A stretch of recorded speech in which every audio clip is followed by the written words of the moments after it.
So, good morning, dear students. My name is Abhishek Gupta from Bharati Group of Colleges दूर और आज हम B seven semester जो कि सब्जेक्ट आपका स्ट्रक्चरल इंजीनियरिंग डिजाइन 3 जिसमें आज हम लोग डिस्कस करने वाले हैं यूनिट 3। इसके पहले वाले लेक्चर्स में हमने यूनिट 1 कंप्लीट कर लिया था। हम स्टार्ट कर रहे हैं यूनिट 3। ये जो यूनिट 3 आपका ये दो पार्ट में डिवाइडेड है। That is what column base and दूसरा आपका इसमें गैंट्री गर्डर।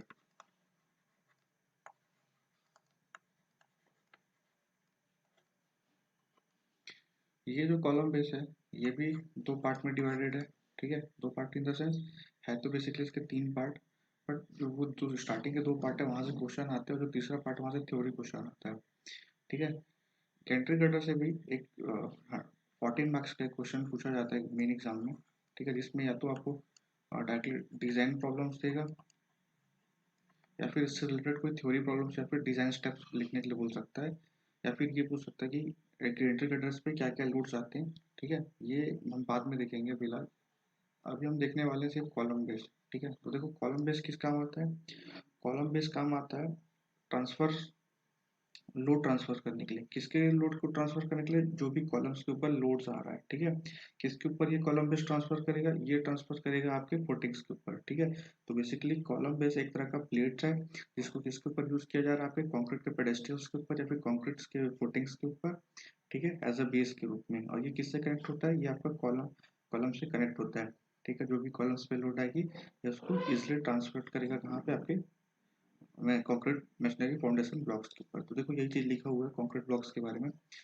पढ़ते हैं क्या लिखा हुआ है। देखो कंक्रीट ब्लॉक्स क्या बोल रहा है, concrete basis transmits the column loads to the concrete और मशीनरी फाउंडेशन। तो यही कह रहा है पहला लाइन देखो, concrete base transmits the column loads to the concrete और मशीनरी फाउंडेशन ब्लॉक, जैसे कि मैंने भी डिस्कस किया।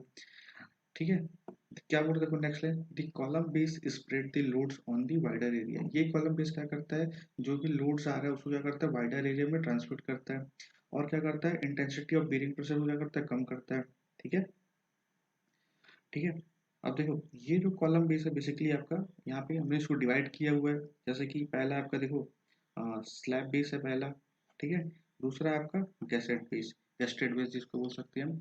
ये यहाँ से न्यूमेरिकल प्रॉब्लम्स आते हैं और पूछे गए हैं, यहाँ से डिजाइन स्टेप्स भी लिखने के लिए आए हुए हैं। ठीक है, तो बेसिकली हमको इसका न्यूमेरिक इन दोनों के न्यूमेरिकल कवर करने हैं। और ये जो ग्रिलेज फाउंडेशन है बेसिकली इसका डिजाइन आपके में भी इंक्लूड नहीं है। इसका सिर्फ क्या आता है, तो थ्योरी आ सकता है। ठीक है, तो इसका हम थ्योरी कवर करेंगे ग्रिलेज फाउंडेशन का।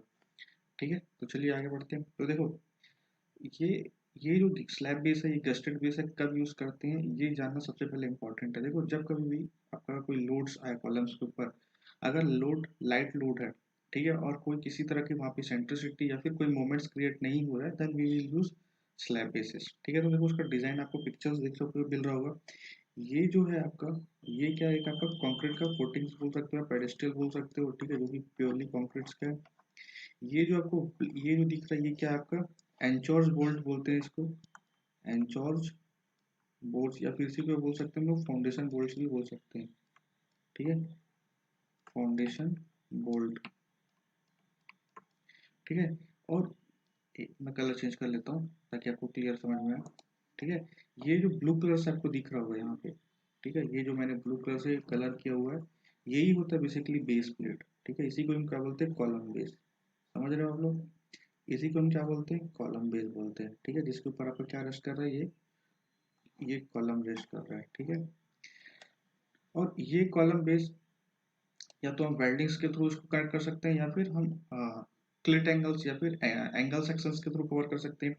अगर ये एंगल सेक्शन, मतलब कौन सा एंगल सेक्शन, ये वाला जो एंगल सेक्शन है, अगर ये फ्लैंज के साथ कनेक्ट है तो क्या बोलेंगे हम उसको, फ्लैंज क्लिट एंगल बोलेंगे। अगर ये चीज वेब के साथ अगर ऐसा कनेक्ट रहेगा, ठीक है, वेब के साथ, और ऐसे करके आपको कुछ देखने को मिलेगा अगर टॉप टू सामने से देखोगे तो इसको हम बोलेंगे क्या, वेब क्लिट एंगल्स। ठीक है, और ये क्या, जैसे मैंने बता दी, ये क्या आपका एंचोज बोल्ट बोल्ट या फिर फाउंडेशन बोल्ट, और ये क्या आपका फाउंडेशन ब्लॉक्स। ठीक है, तो ये हो गया आपका, देखो क्या, स्लैब बेस का एग्जांपल। अब देखो स्लैब बेस क्या हो रहा है, देखो these are used in columns, these are used in column carrying small loads, ठीक है, तो इसको अंडरलाइन कर लो, इंपॉर्टेंट पॉइंट है, कैरिंग स्मॉल लोड। जब कभी भी स्मॉल लोड्स आएगा हमारे कॉलम्स के ऊपर, then we will use column slab basis. Okay, now next, in this type the column is directly connected to the base plate. क्या बोल रहा है, इस टाइप के इसमें क्या होता है, जो कॉलम होता है डायरेक्टली कनेक्ट होता है किसके, बेस प्लेट्स के थ्रू क्लिट एंगल्स। तो क्लिट एंगल्स आप लोग देख लीजिए क्या होता है, एक तरह का एंगल का टुकड़ा ही होता है। अगर उसको हम फ्लेंज से कनेक्ट करते हैं तो उसको बोलेंगे फ्लेंज क्लिट एंगल, अगर वो वेब से कनेक्ट होगा तो क्या बोलेंगे, वेब क्लिट एंगल्स। ठीक है, तो स्लैब बेस के डिजाइन में ये माना जाता है, जो भी आपका ट्रांसफर हो रहा होगा लोड, जैसे कि मान लो यहाँ पे कोई पी लोड्स आ रहा होगा, ठीक है, कोई भी पी लोड्स आ रहा होगा, तो ये हम मान के चलते हैं ये जो पी लोड्स है इसका 50% कौन कैरी करेगा, आपका खाली क्लिट एंगल्स कैरी करेगा।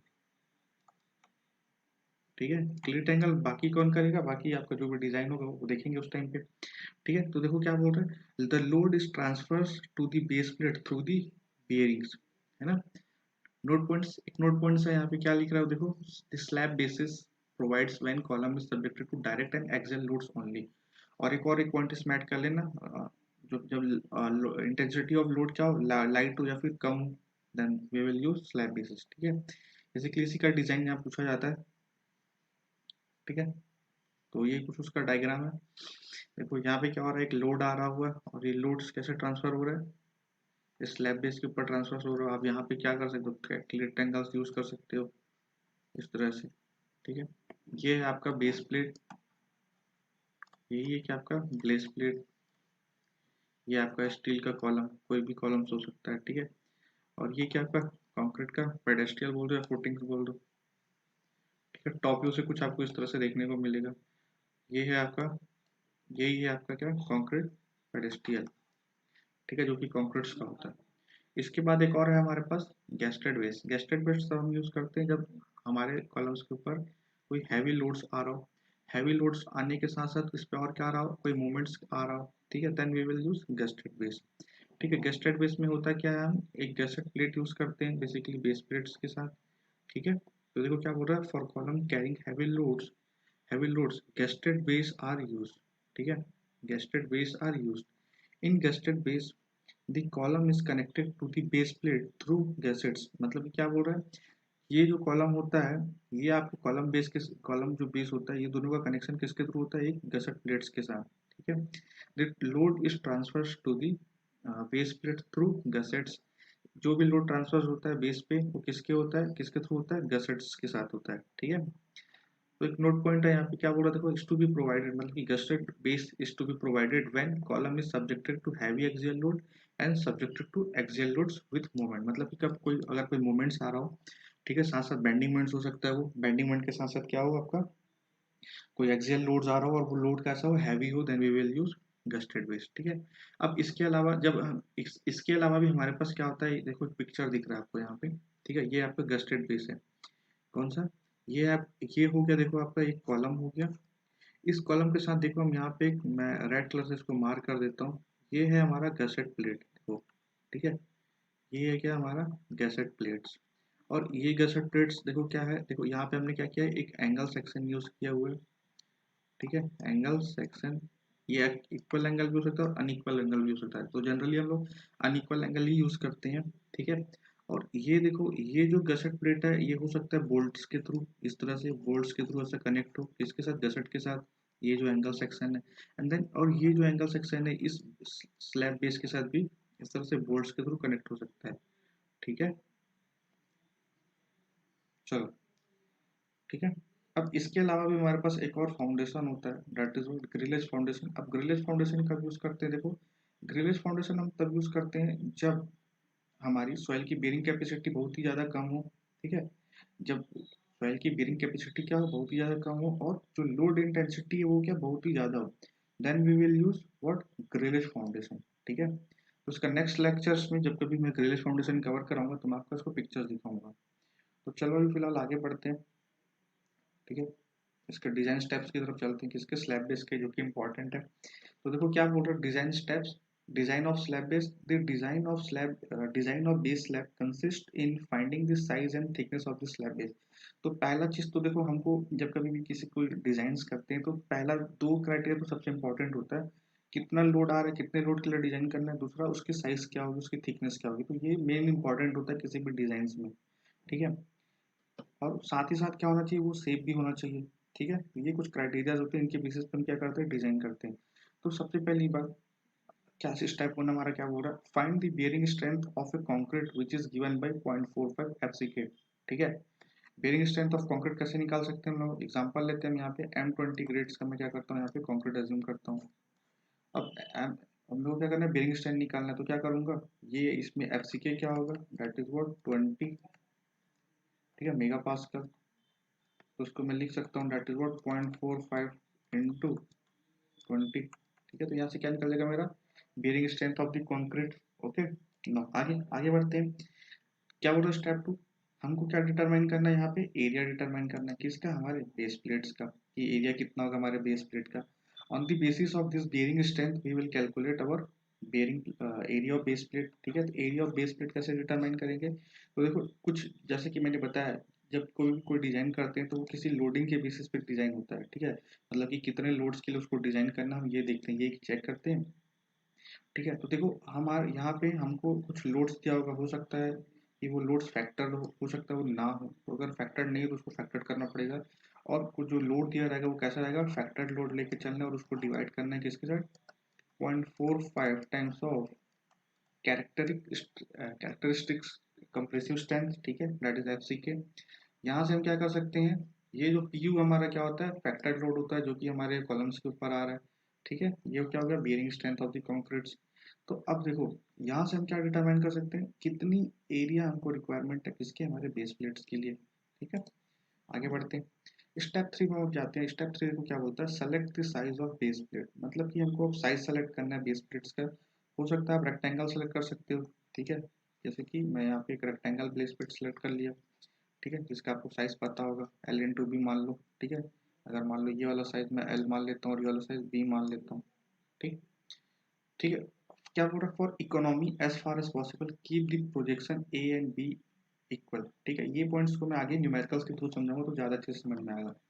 आगे बढ़ते हैं, देखो, ठीक है। अब देखो अभी तो हमको साइज मिल गया कि एक हमारा जो स्लैब बेस कॉलम बेस है, कॉलम बेस का साइज क्या मिल गया हमको, L/B।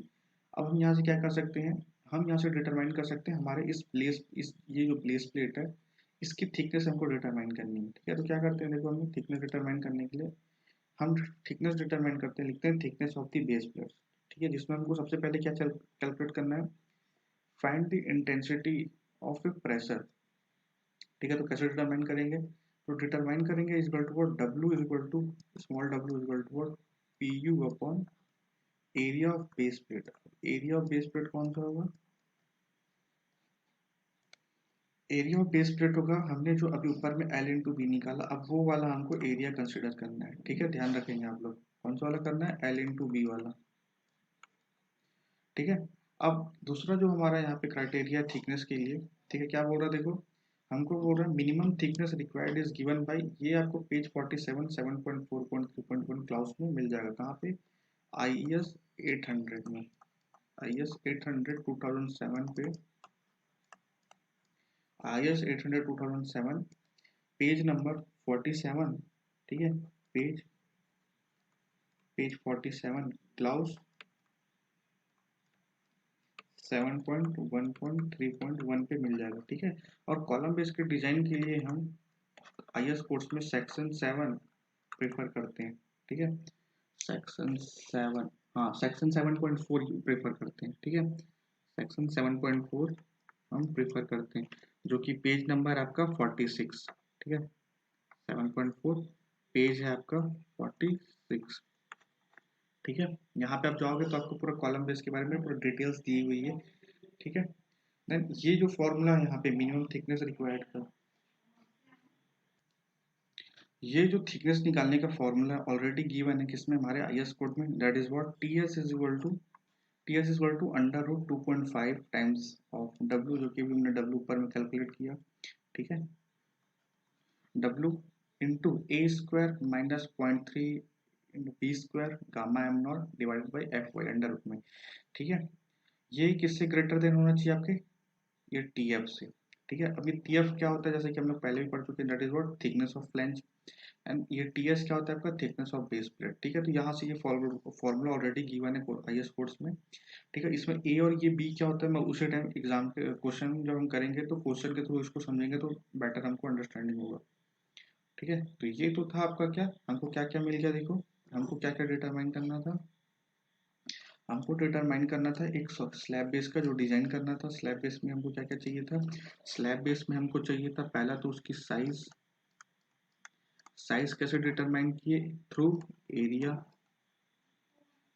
ठीक है, थ्रू एरिया। और ये एरिया कैसे डिटरमाइन किया हम लोग, ये एरिया हम डिटरमाइन किए थ्रू आपका on the basis of factored load. Factor load को हमने क्या किया था, डिवाइड किया था किसके थ्रू, हमने डिवाइड किया था 0.45 FCK that is bearing strength of the our concrete. अब ये एफसीके क्या होता है, characteristic strength of compressive strength, depend करता है किसके ग्रेड ऑफ कंक्रीट के ऊपर। एग्जांपल के तौर पे M20 लेंगे तो क्या होगा, एफसीके क्या हो जाएगा आपका, that is what 20 mega pascal बोल दो या फिर न्यूटन पर एम स्क्वायर बोल दो, ठीक है, एक ही मतलब है। देन यहाँ से हम क्या कर सकते हैं, एरिया डिटरमाइन कर लेंगे।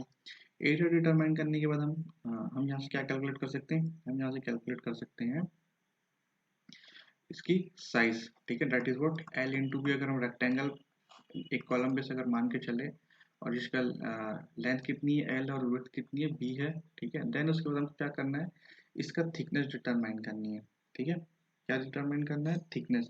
देखो स्लैब कॉलम बेस का तो साइज पता चल गया, अब हम क्या कर रहे हैं, साइज थिकनेस डिटरमाइन करना है, ठीक है। तो थिकनेस के लिए हमको क्या करना है, I S codes page 46 clause 7.4 पे जाना है, ठीक है। इसमें एक फॉर्मूला दिया हुआ है T S is equal to, वो फॉर्मूला को यूज करना और चेक करना है क्या ये ग्रेटर देन है हमारे टी एफ से, थिकनेस ऑफ फेंस से, ठीक है। तो ये इस तरह से हमारा को डिजाइन करना है, ठीक है, बहुत ही इजी डिजाइन है, ठीक है। न्यूमेरिकल्स के थ्रू उसको समझेंगे, ठीक है। तो इसके नेक्स्ट वाले लेक्चर्स में हम स्लैब बेस की न्यूमेरिकल स्टार्ट करेंगे, देन उसके बाद हम गेस्टेड बेस के डिजाइन स्टेप्स देखेंगे, देन उसके बाद हम गेस्टेड बेस के न्यूमेरिकल कवर करेंगे, ठीक है।